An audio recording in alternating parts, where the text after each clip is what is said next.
Novo relatório do JSRE11, a gente vai dar uma olhada nesse fundo, ver as expectativas, questão de distribuição, enfim. Hoje o fundo segue com o valor de mercado muito abaixo do valor patrimonial, né? 102 de patrimônio, 65 de mercado, né? Muito o desconto em cima, tem questão de dívida que o fundo vai pagando, né? Vai consumindo a parte das receitas, e aí tem a questão do yield que automaticamente o mercado precifica, né? Apesar de ter imóveis de qualidade boa, como a gente vai ver, e também questão de vacância, né? Digamos assim, como veremos adiante, ele vem entregando um yield, né?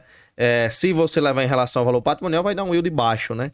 Mas aí por isso que o mercado precificou tanto esse fundo. Número de cotistas, quase 90 mil cotistas, esse número vem caindo bem forte, né? Nos últimos meses. Ele vai falar aqui que teve negociação para locar espaços disponíveis no Tower Bridge e também no outro imóvel, né? Ele vai até falar mais à frente no Rochaverá, tá? E aí tá em negociação essas duas áreas diferentes nesses imóveis. Com isso, dando certo, né? A vacância geral do fundo, que hoje é de 3,1, vai cair para 2%, que é um número bem positivo, né? A questão da qualidade dos imóveis, a localização também são muito boas, mas o que pesa muito quanto o fundo é a questão das despesas, né? A questão dos CRIs, né? Pagando quase 2 milhões de reais de despesa de CRI, ok? E aí o resultado por cota, claro, é questão da alavancagem, tudo, né? Isso automaticamente contribui também para o aumento do portfólio, né? Tendo em vista que ele comprou esses imóveis, ok? E aí ele teve o resultado de 51, distribuiu 48, que é o que ele vem distribuindo, né? E o patamar de distribuição dele esperado para fechar o meio do ano, né? É justamente esses 48 centavos a 56. Eu acredito que ele vai manter os 48.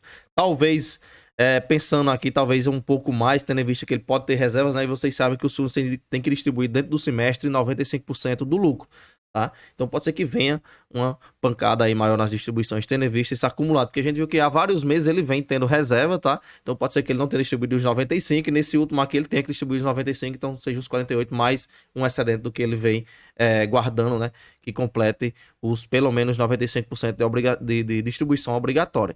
Tá? Então eu acredito que é de 48 para cima com quem sabe ali um acréscimo a mais devido a esse resultado que ele vem distribuindo. Tá?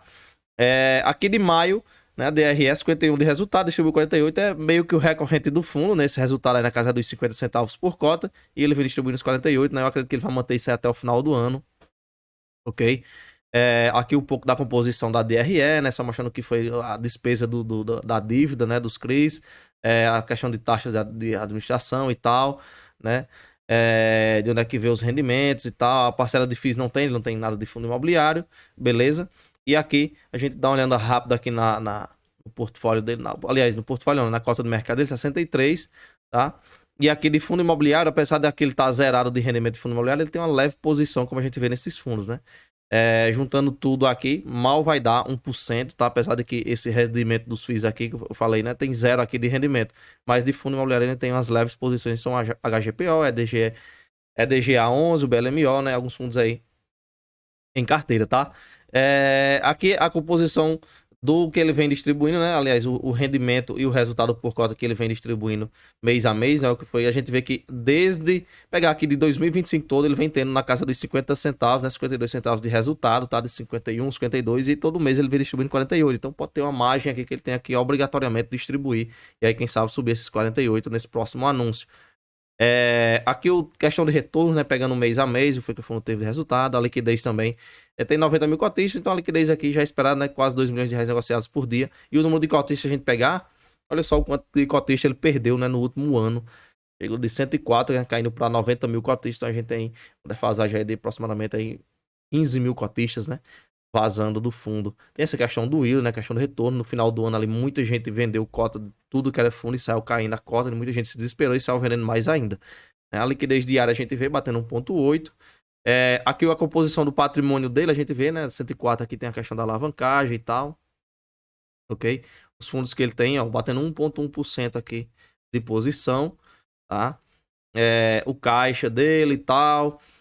A questão da dívida, né? 7% aqui aproximadamente, sendo que 6,4% é referente à aquisição dos CRIs lá, né? Referente ao edifício Rochaverá, né? E aqui a gente vê a composição dele de forma resumida. Aqui a composição do patrimônio, na questão da alavancagem, 135 milhões de reais, tendo em vista o valor total do patrimônio, né, dele, dos imóveis e tudo, não é percentualmente, digamos assim, uma alavancagem tão alta, né? Pelo menos numericamente.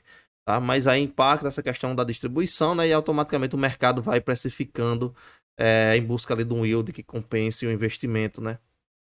Inclusive, a gente pegar aqui ele, dos indicadores, nesse valor que ele está aqui, está dando um dividend yield de 9%. E o mercado meio que vai apertando esse yield, né? Buscando ali rendimentos cada vez mais altos, né? A questão da situação macroeconômica vai dificultando e a galera vai cobrando um retorno maior aqui e a cota vai caindo, tá? Apesar de que esse fundo chegou a ser negociado a quase R$ 50. Aliás, abaixo de R$ 50, né? Como a gente tá vendo aqui. 49,56, né? Então quem pegou nesse valor aqui de R$ 50 tá com desconto aí. Tá com yield bem turbinado, né? Batendo aí 0,9, né? Próximo a isso. Ok? 0,8 a 0,9, né? Pegando aí a R$ 50, tá? Aqui a questão dos contratos, a maior parte é na inflação, também tem uma parte no IGPM. E a gente vê aqui, por imóvel, né? A maior fonte de receita dele é o Tower Bridge, seguido do Rocha Verá, né? Meio que empatado o Rocha Verá com o edifício Paulista, né? Sendo que ele tem imóveis aí que estão 100% ocupados. Ok? A gente vê a vacância dele numericamente até positiva, né? A área disponível dele. A questão dos contratos é mais para frente. Tem revisional nesse ano, né? Bastante revisional. A questão dos reajustes dos contratos também, né? Tudo, a maior parte é atrás da inflação, como a gente viu. Beleza? Para esse finalzinho do semestre, né? Talvez ainda tenha alguma coisa daqui e já pega uma parcelinha daqui também. Quem sabe a movimentação desse resultado. Eu acredito que dá para esse fundo subir para o próximo semestre. Claro, tem a questão da alavancagem, né? O pagamento dos juros e tal, que podem subindo conforme os indexadores dessas dívidas. Dessa dívida desse Rocha Verá, né? Mas quem sabe ele subir nesse patamar aí dos 48 para pelo menos 50 centavos por cota, né? Já dá aquela animada, tá? Tendo em vista que o recorrente dele ali tá mais por volta dos 52, 51, ok? Aqui por setor a gente vê saúde e tecnologia, né? As principais setores dos seus inquilinos, tá? E aqui a gente vê os imóveis, né? No geral são imóveis de localização boa e qualidade muito boas também. A gente viu aqui com uma vacância de 4,5. Não existe indexador, não existe número melhor para ver a qualidade do imóvel e a qualidade da localização, como por exemplo a vacância, né? A vacância é o que vai dizer tudo. Se ele tem uma localização boa, qualidade boa, automaticamente a vacância tende a ser pequena, né? Quando sair alguém, tende a entrar alguém rapidamente. É claro, se for um galpão construído lá no meio do mato e tal, que já entrou com algum inquilino, aí sim seria um ponto, né? Ele está ocupado, mas ali tem a tendência de quando sair, aí tem uma dificuldade, né? Mas aí é diferente do galpão para uma laje corporativa dessa, por exemplo. Ó, esse aqui segue todo ocupado, né? O outro também, ok? E aqui um resumo da carteira dele, tá? Esse aqui ele vai falar também, é o edifício Praia Botafogo, né? Vacância zerada, tá? É uma área bem pequena, ok? Aqui sobre o consolidado do portfólio, no geral, juntando tudo, a vacância física aí 3%, a vacância 7,2%. Um detalhe sobre essa vacância que a gente viu lá no começo do vídeo. Caso dando certo essas negociações, né, que ele está fazendo, tá? Cairia de 3,1% para 2%. Caso der certo essas negociações do Rocha Verá e do Tower Bridge, tá? Não tá certo ainda, tá? Só dando uma repaginada nisso ali, ok? Aqui a gente tem mais fotos dos outros imóveis, né? O Rocha Verá a gente já viu, tá? E aqui a localização. A localização também muito bom, tá? Aqui a questão, ele também tem um CRI em portfólio, né? O CRI Shopping, no caso, a taxa de IPCA mais 11,34, né? E tal, questão da peso bem pequeno em relação ao patrimônio, né? Meio por cento só, mas aí vai ajudando também na receita do fundo, beleza? Conforme a inflação ele vai oscilando o resultado, tá? Mas é um peso muito pequeno, como a gente viu.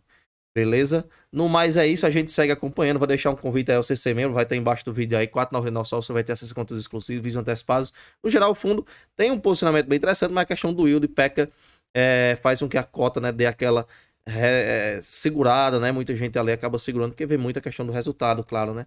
Às vezes o mesmo portfólio sendo bem interessante, né? Mas aí, se não tem um retorno, né? Não fica tão atrativo assim, né? Agora, claro, a depender do desconto, né? Ficava algo, um baita investimento. Outro ponto aqui importante desse fundo, né?